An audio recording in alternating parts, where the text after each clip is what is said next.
Justice is a fundamental pillar in any society. However, it is not free from mistakes. The story of Kenneth Waters is a heartbreaking testament to what can happen when the system fails. A brutal crime, a small town eager for answers, and a man convicted of a crime he didn't commit. Over the years, the tireless fight for the truth and the hope of one day being exonerated led his family, especially his sister Betty Ann, down a path of sacrifice and determination. This is the story of a man who paid a high price for a judicial error, and the impact it had on his life and on those around him. Hey, and welcome back to my YouTube channel. Today, we have the case of Kenneth Waters. Down here are my social media accounts in case you want to follow me on any of them. And without further ado, let's get started. The structure of this case is different from what we're used to. Today, we're going to start with the facts, and from there, we'll get to know who Kenneth Waters was and the great injustice surrounding his story. The case begins on the morning of May 21st, 1980, in Asher, a city located in the state of Massachusetts, United States, when around 10:45 that day, Catherine Ritz Brown's daughter-in-law found a scene in her house straight out of a horror movie. Her mother-in-law, 48 years old, had been stabbed not once but 30 times, so there was blood everywhere. On top of that, the person responsible had gone through the house looking for things to steal, so the bloodstains reached even farther than you would expect. The house was a mess. While searching, the killer had taken absolutely everything out of Catherine's closet, and not satisfied with that, had broken other things, both in the bedroom and in the rest of the house. Beyond the destruction, the person responsible had managed to take things of value. He had found the envelope where Catherine and her husband kept their savings, had taken jewelry that belonged to the woman, and also her purse. Catherine's daughter-in-law immediately called the police, who arrived at the house where the victim lived with her husband. From the crime scene, forensic experts from Asher collected samples of hair, blood, and were even able to gather a series of fingerprints that could belong to the culprit. One set of fingerprints had been found on the kitchen toaster and the other pair on a beer can. In addition to the hair found at the scene, a later analysis of the victim's body revealed more hair in her fist, which indicated that Catherine had fought for her life, or at least tried to defend herself. The evidence wasn't limited to just these items. A blood-covered kitchen knife engraved with Murphy Company was also found in the house's trash can. Police determined that it must have belonged to the perpetrator and was the murder weapon. Clearly, with this evidence, nowadays the case would have been solved much more efficiently and obviously. There were plenty of clues, and with today's technology, they could have easily been traced back to the killer. The problem is that Catherine's murder happened in 1980, and the FBI's DNA database wasn't created until 1998, 18 years later. The police and Asher's investigators couldn't do much with the blood or hair samples they collected. The only thing they could do, and did, was compare the blood samples found in the house. That analysis determined that the stains matched two different blood types. One matched Catherine's blood, while the other was a completely different blood type, so it was assumed it belonged to the killer, who must have injured himself while attacking the victim. So in reality, even though there was plenty of evidence, given the technology of the time, it wasn't really useful. The investigation into what happened that day therefore took a different direction. The Asher police decided to look a little deeper into Catherine's life, to find out if she had any problems with anyone, if there was someone who might have wanted to attack and kill her, even though there were clear signs that it had been a robbery. At this point, it's important to remember that Asher is a town with very few residents. The most recent census, conducted in 2020, showed that the population was 2,800 people. Back in the 1980s, when these events took place, the population was just over 3,000 residents. 3,165 people live there, but that's still a very small number of people. It's likely that everyone in town at least recognized each other by sight. It was a safe area where crimes like the one that had happened simply didn't exist. Disputes between neighbors were rare, and when they did happen, the whole town would remember them for years and years. And that's how we get to Kenny, which is what everyone called Kenneth Waters, who was 25 years old. On the day of the incident, Kenny lived practically next door to the house Catherine shared with her husband. Why did the suspicion fall on him and not another neighbor? It was no secret to anyone in Asher that Catherine and Kenny didn't get along. Some sources say that years earlier, when Kenneth was a teenager, he and a friend had tried to break into the woman's house to rob her. And even though they hadn't managed to steal anything, Catherine demanded that he be sent to a reform school, where he stayed for at least a couple of years. So, according to these sources, Kenny held a deep grudge against her.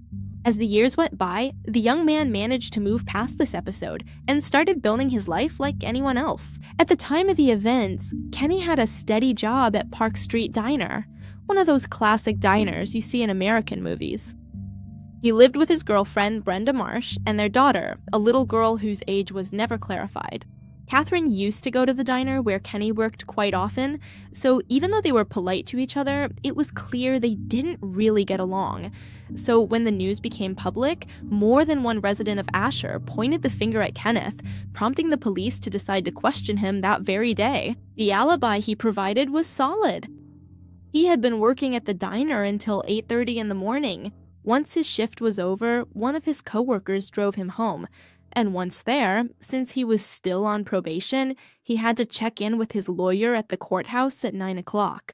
So he showered and changed to go to the courthouse, where he stayed until after 11 in the morning, and from there he went straight back to the diner, where he stayed until 12:30. Not only were there multiple witnesses to confirm this, but there also wasn't enough time when he was alone to have committed the crime. The body had been discovered around 10:45 in the morning, and Catherine's husband had been the last to see her alive at 7 in the morning. Quite simply, the timeline didn't fit for Kenneth to have been responsible. In any case, his fingerprints and blood samples were taken for comparison, and it was found that Kenneth's blood type matched the one found at the crime scene. But beyond that, which in reality could happen to anyone, there was nothing that allowed the investigation to move forward or solve the case. So little by little it stalled, or was put on ice until September 30th, 1982, more than 2.5 years after the crime, when the Asher police station received a call from Robert Osborne, who claimed to have information about the murder of Catherine Ridge Brown. In those 2 years, Kenneth had broken up with his girlfriend, Brenda Marsh, who by 1982 was living with Robert, and according to him, that's how he found out essential information that could help solve the case. In exchange, he asked for financial compensation since, as he stated, he was having money problems. Officer Taylor was the one who took the call, and she was in charge of notifying the district attorney's office and negotiating the financial reward the informant was seeking. The next day, after reaching an agreement, Robert Osborne gave his statement at the police station. According to him, Brenda, Kenny's ex-girlfriend, and now his own girlfriend, had told him how her ex had confessed to killing Catherine, and that Brenda had even told him how they washed Kenny's clothes after the crime. They now needed Brenda's testimony. On October 4th, Officer Taylor summoned Brenda Marsh to testify, and according to some sources, threatened to take away custody of her daughter and charge her as an accomplice to murder if she didn't testify. It was under this pressure that Brenda signed a supposed statement in which she claimed that Kenneth Waters had confessed to being responsible for Catherine's death. Although the statement was pretty confusing. First, it said that Kenny had come home with a fresh scratch, still red, on his cheek, but no one had seen this injury on him. Then it said that Kenneth had come back to the house they shared between 10 and 10:30 in the morning, completely drunk. But again, no one had seen him drunk on May 21st, 1980. Beyond these inconsistencies, Officer Taylor requested an arrest warrant for Kenneth, which was carried out on October 12th, 1982, when he was arrested in Providence, a city in Rhode Island where he had moved. After a month, on November 12th, the first hearing to formalize the case was held, where Kenny was charged with first-degree murder and armed robbery. The trial began a few months later, in May of the following year. The prosecution based its case on Brenda's testimony and the evidence found at the crime scene. Although, let's remember, none of this linked Kenneth or anyone else specifically. In other words, it was circumstantial. And even though Kenneth's defense focused on proving how circumstantial the evidence was, it was not successful. Once the trial had started, the police found a second witness, Rosanna Perry, Kenny's girlfriend. According to what this woman testified, when he was drunk, he told her that back in 1980 he had been a murder suspect, but they had nothing to pin it on him. On another occasion, according to her statement, Kenny had confessed to stabbing that German bitch and stealing her money and jewelry. In addition to the testimonies, it was presented as evidence that Kenneth had worked at Global Van Lines, a company that distributed Murphy Company knives, like the one found at the crime scene. Kenneth did not testify, but his defense emphasized his alibi. However, conveniently, the card showing his work schedule for every day had magically disappeared. In other words, Kenny's defense had no way to prove his alibi. On May 11, 1983, Kenneth Waters was found guilty of both charges and was sentenced to life in prison.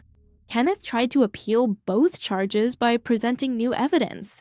The timesheets from the diner had been found, showing the hours he had worked. Although the timesheets showed that he had worked a double shift during the week of the incident, one day did not specify which shift it was, and that was the reason his appeal was denied. Throughout the entire appeals process, Kenneth's defense tried to access the police investigation documents. However, the files they were given did not include the records related to the fingerprints and the analyses that had been done on them, in which the experts had determined that they did not match Kenny's. The constant denial of appeals, the lack of a transparent investigation, and being accused of something he hadn't done caused Kenneth to fall into a deep depression. He had a life sentence to serve for a crime he hadn't committed, but no one was interested in hearing his side of the story or believing in his innocence. It seemed more important to have solved the case and let the people of Asher return to their peace and quiet. His depression was so severe that he even considered suicide. He had lost all hope. Even though his family kept trying to help him, hiring different lawyers, every attempt was denied by the justice system, so Kenny no longer believed that proving his innocence was even possible. Betty Ann Waters, one of his 8 sisters and by far the closest to him, had noticed how her brother's spirits had been plummeting, and during a visit, she tried to cheer him up by telling him that she and their parents had hired new lawyers. But the news had no effect on Kenny's mood, as he no longer believed that lawyers could change his situation. Instead, he asked his sister why she didn't become his lawyer. No one knew him like his sister did. He trusted her to look out for his interests and, above all, to defend his innocence. And Betty Ann, who was convinced of her brother's innocence, decided to listen to him and started law school, even though the idea seemed crazy to her. Betty was divorced, had 2 kids, and worked as a waitress. She hadn't even finished high school, but she still did it, just like she had promised her brother. First, she had to finish high school without neglecting her family or quitting her job.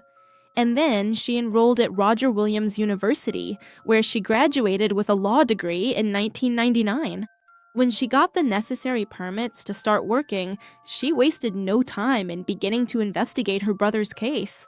The first obstacle she encountered was the loss or misplacement of the evidence collected at the crime scene. She was even told that the evidence had most likely been destroyed. With the help of the Innocence Project, an NGO whose goal was to help and exonerate people who have been wrongly convicted, Betty was not only able to find the blood samples that had been collected at the crime scene, but more importantly, a comparative analysis between those samples and Kenneth's DNA, evidence that had just become available to investigators.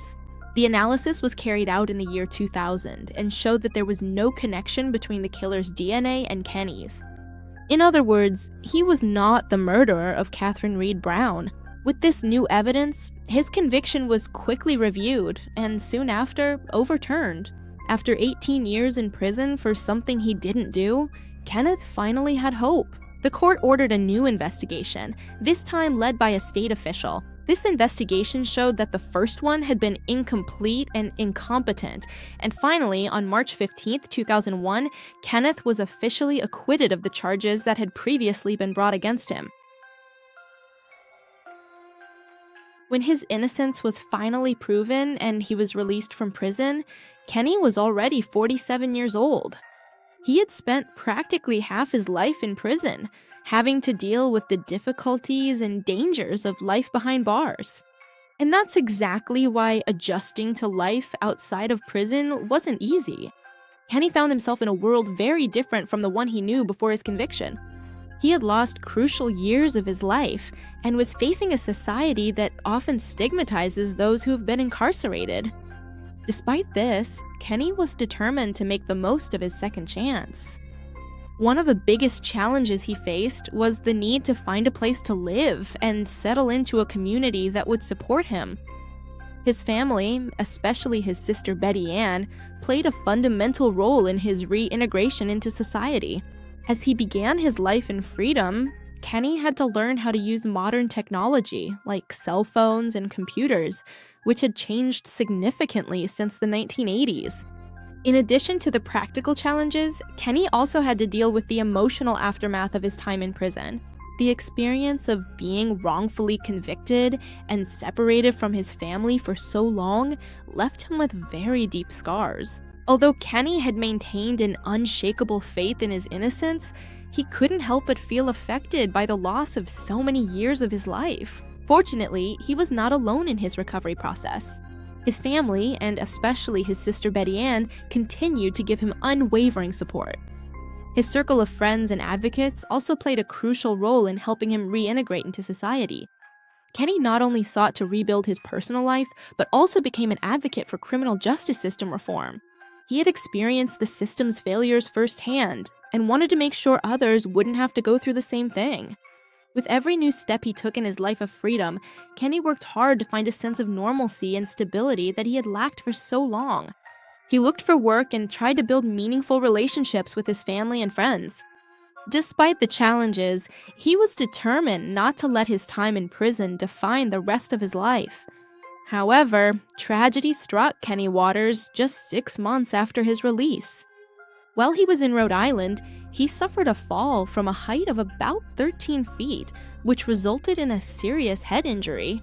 Despite the doctor's efforts to save him, Kenny passed away due to the severity of the injuries he suffered in that accident on September 19, 2001, at the age of 47. The news of Kenny Waters' death shocked almost everyone, especially his family, friends, and the legal advocates involved in his case. After everything he had been through, after so many years fighting for his release and exoneration, his life ended tragically at a young age. But despite this ending, Kenny's story continues to inspire those who fight for justice and those who seek to expose the flaws in the system. His memory endures as a reminder of the importance of perseverance and determination in the pursuit of truth and justice. Betty Ann said, despite all of this, the following: Kenny had the best 6 months of his life. After so many years behind bars, the world was new to him. The story of Betty Ann and Kenneth, their relationship, and their commitment to each other was brought to the big screen in the 2010 movie Conviction. So that's where we'll wrap up this video. Let me know what you thought, and if you already knew about this story. Here are the Patreons and channel members. Thank you for supporting me through those platforms, and with nothing more to add, here's a new video for you, and here's a recommended one. You can subscribe by clicking on my face, and I'll see you in another video. Bye!